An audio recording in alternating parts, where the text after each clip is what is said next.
Well, we hope everybody had a wonderful holiday season. So as we transition into 2016, as our first Counselor Connection of the year, we wanted to talk a little bit about items that seniors, juniors, sophomores, and freshmen should be doing as they prepare for the second semester. I'm Steve Murray, Director of Counseling here at Notre Dame, and I am joined by Mrs. Prugar, and we are going to talk about items that seniors should be doing right now to get ready to graduate and then get ready to ultimately move on to whatever post-secondary option that they have. So let's talk about the FAFSA, the free application for federal student aid. What is that all about, Mrs. Prugar? Well, that became available January 1st. Absolutely. And so parents and students need to go onto the website, FAFSA.gov. Right. And make sure it's .gov, because there's some other sites that are out there that may take you to a different spot than what you really want to go to. .gov. And then you are going to make sure that you get, it's not a PIN this year. So Correct. For parents that have had previous children go off to college, you have a PIN. Now it's a new identifier that you need to sign up for. You can't use your old PIN as parents with your current senior. So the student and the parent needs to go on there and sign up and get an identifier. And then you're going to need your tax information. If you don't have it obviously done for 15, you can use your 14 tax information and go on later and make some adjustments to the FAFSA. But what's important is they start the process, complete the Yes. process, and get that information to whatever schools their son is thinking about applying to or has applied to and has been accepted at, so that they can try to qualify for some aid. Let's talk about scholarships. Scholarships are available through a number of different sites. One is through Naviance. There's a whole page within the Naviance section on scholarships. Yes. And parents can access that information, make sure your son looks at that, and then there are a lot of different scholarships that are available. When we become aware of scholarships, I know Mrs. Graff has been really good about putting that information out.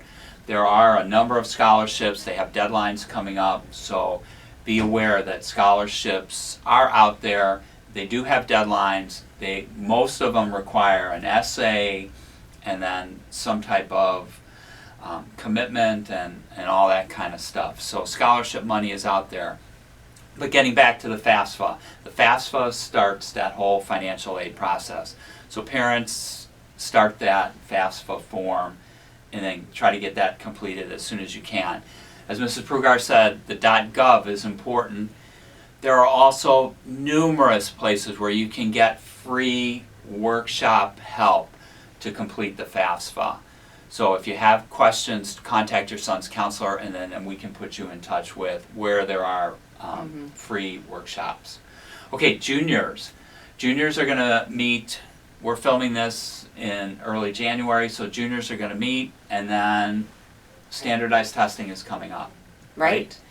ACT Prep is beginning here by one-to-one learning, and so our students, if you are not signed up for ACT Prep or SAT Prep, there's a variety of options available out there. There's individual, group, there's actually test prep that's available online. You can sign up for sites and pay a monthly fee, and that will give you access to test prep online. And there's also free test prep out there. By just doing a little bit of Google searching, you can find that. If not, contact your counselor and we can point you in the right direction. And then of course, you can always go to the library and check out the test prep books. I know it's old school, but they are effective and they do work. Absolutely. So students have to register for the ACT. We do offer the ACT here at Notre Dame in April, but you have to register using the website actstudent.org. Notre Dame doesn't register students for the ACT. Students have to actually register themselves for the ACT. If students are used to having accommodations for standardized testing, have your son please see their counselor, or parents contact your son's counselor right away so that we can begin to fill out those applications for accommodations for the ACT. Okay. And be aware of your deadlines for April. I'm not sure, mister. The deadlines for the April test, they have to be registered by March 4th. Yeah, March So, 4th. The deadlines do come up. And then you can take the ACT as many times as you want. So if you don't do as well as you had hoped, you can take it again in June, you can take it again as a senior, and then use those scores for your college applications. Okay, so then seniors, juniors, sophomores. What should sophomores be doing right now? Sophomores should really be focusing on a couple of things. One, I would say your resume, and beginning to do some planning as far as career options and college planning. And then I also would like for them, at least to my students, I tell them to do some goal setting for second semester. Sure. You know, reflect on first semester, find out some areas in which you could make some changes so that your grades could improve, because ultimately we're working on our GPA, because applications will be starting a year from August for them. Right. So this is the start of the new year, a chance to reflect on what worked, what didn't work in terms of your academic successes or where you need to enhance. So a chance to work with counselors, work with teachers to improve their academic successes. And that would be especially true for freshmen. Yes. Same thing. Their grades are so critical because they're going to be applying with 6 semesters worth of work to whatever college or university. Freshman year counts as much as sophomore year, which counts as much as junior year. So academics, doing the best they can, are so important. If anybody needs help, they need to contact us. Counselors, contact teachers, and then we can start that whole process. One thing I also wanted to talk about, the career fair is coming up, and then you are always looking for parents to come in that have careers or unique professions. So if a parent's interested in coming and presenting, how would they do that at the career fair? They can contact me or Mary Beth Thomas here at the school.